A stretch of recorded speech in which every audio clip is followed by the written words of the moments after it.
Qui dit novembre dit décembre, qui dit décembre dit Noël, et les grosses nouveautés BD et les gros coups de cœur de la Griffe commencent à arriver.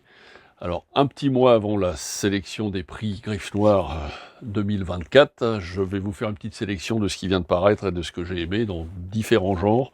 Beaucoup d'histoires, du polar, du classique, un comics incontournable, des adaptations de romans, dont une notamment, et des rééditions aux Humanités Associés qui fêtent leurs 50 ans. Je commence par ça, la réédition intégrale du... Alors c'est Nicolas de Crécy, c'est quand même quelque chose d'un peu pointu, hein, je vais vous le dire, le Bibelhomme Céleste, mais fait partie de ces bandes dessinées qu'il faut avoir dans sa bibliothèque. C'est absolument superbe, avec des dessins un petit peu, on dirait de la peinture, on dirait un petit peu de l'expressionnisme allemand, Jérôme Bosch, c'est absolument superbe, et c'est la réédition en intégrale d'un classique, le Bibelhomme Céleste, qui avait été édité en son temps aux Humanoïdes Associés. Et là, chef-d'œuvre absolu, la réédition de Arza de Moebius. Arza, ça a été publié dans les années 75 dans la toute nouvelle revue à l'époque qui s'appelait Métal Hurlant, qui est devenue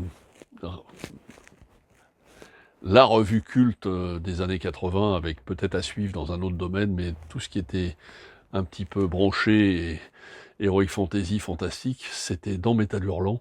Donc Métal Hurlant est en train de renaître de ses cendres, et là pour les 50 ans, ils ont réédité cet album fabuleux de Arza de Moebius, qui est un chef-d'œuvre absolu qu'il faut absolument avoir dans sa bibliothèque pour les fêtes. Et là, en plus de ça, c'est un bouquin absolument remasterisé, refait, recolorié, qui est absolument superbe.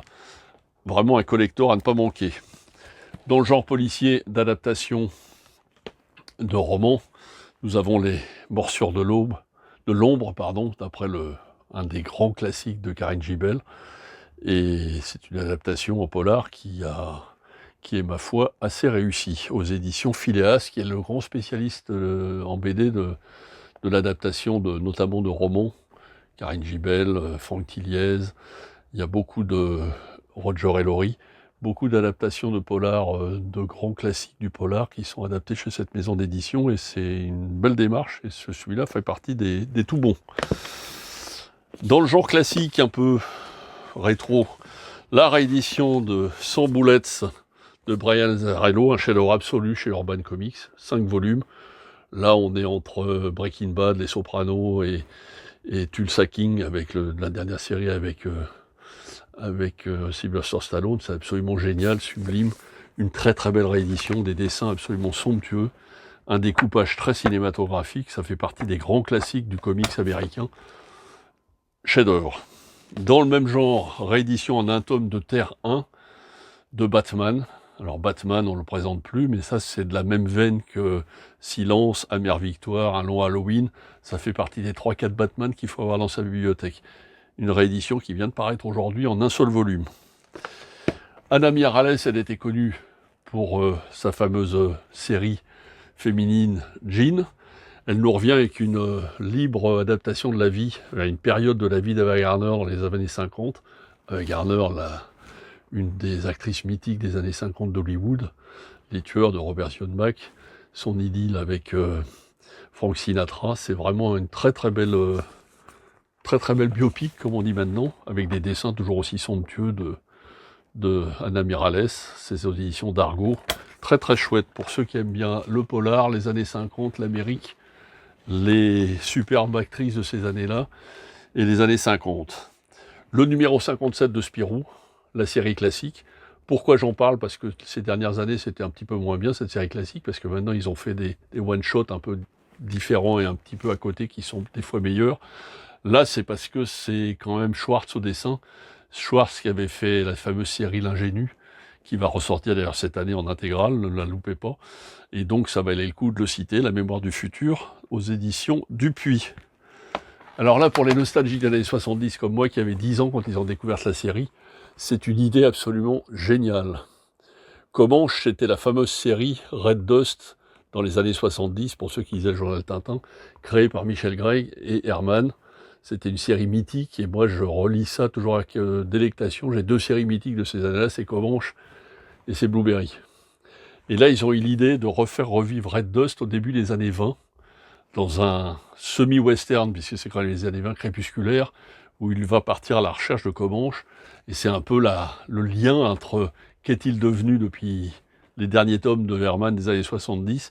Alors c'est très noir, très sombre, le dessin est tout à fait différent d'Herman, mais c'est absolument superbe avec cette ambiance petite ville, petite route américaine, et surtout un noir et blanc crépusculaire, un noir et blanc pas forcément, pas tout à fait, mais vraiment, on est vraiment dans le sombre, dans la fin de vie, dans la fin d'une époque, et c'est avec une délectation qu'on se retrouve à retrouver ce personnage qui, bien sûr, a pris 30 ans, et qui est vraiment, c'est la fin d'un cycle, et moi, ça m'a replongé dans les années 70. Pour ceux qui veulent se replonger dans Comanche, il existe l'intégrale des 10 tomes par Herman, en 2 tomes intégrales chez Dupuis, à ne pas manquer pour ceux qui aiment bien les westerns et le côté un peu nostalgique des années 70, des bandes dessinées classiques, absolument superbes. Et tous ceux qui ont connu Comanche se précipitent sur cet album.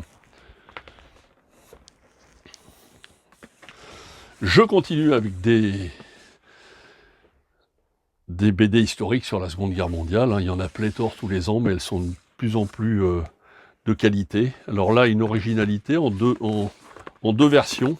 L'adaptation par Mono. Mono, c'est celui qui avait repris le Léo Mallet de Tardy. Le Nestor Burma de Tardy et de Léo Mallet.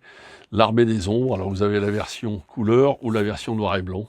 Moi, pour vous dire, je préfère plus le noir et blanc parce que ça remet en avant le trait du dessinateur et puis l'époque un peu sombre et mystérieuse. Donc c'est, comme pour le Karine Gibel, c'est l'adaptation du fameux roman de Joseph Kessel, le fameux film de Melville avec Lino Ventura, Paul Crochet et l'inoubliable Simone Signoret. Vraiment un beau livre de très belle facture, avec pour moi une préférence pour le noir et blanc, qui est en tirage très limité.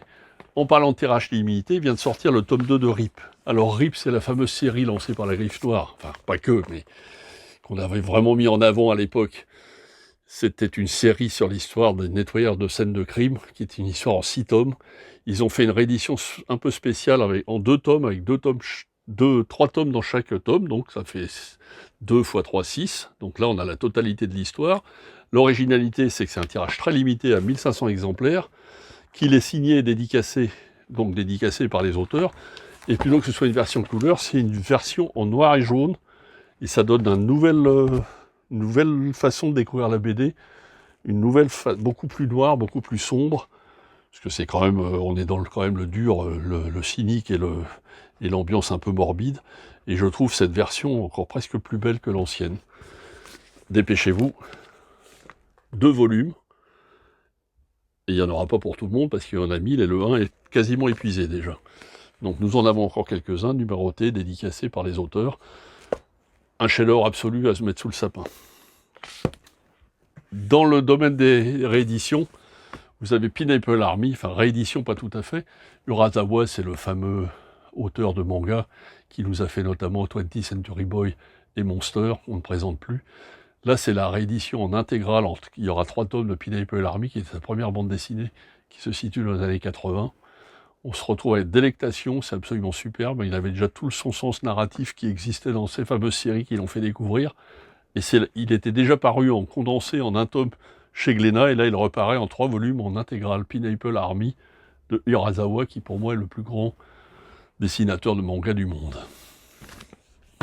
Et pour finir, mon coup de cœur années 70, le tome 1 était sorti en début d'année, Les Vents Ovales.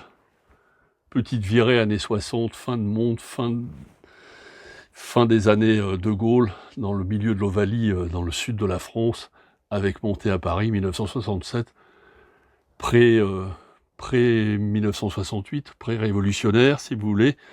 La fin d'un monde, le début de la fin des 30 Glorieuses, 20 ans après la Deuxième Guerre mondiale, et c'est donc l'arrivée à Paris des 2 personnages principaux dans ce tome 2 qui vient de sortir. Il y a toujours en toile de fond le rugby avec beaucoup d'humour, beaucoup de choses, et c'est surtout un côté nostalgique de la fin d'une époque et la transformation petit à petit de la France rurale en la France des villes. Un grand bouquin, presque un livre justement, c'est pour ça que je dis bouquin, à découvrir absolument. 2 tomes sont parus, le 2e vient de paraître et le 3e l'année prochaine. Pour l'instant, c'est tout.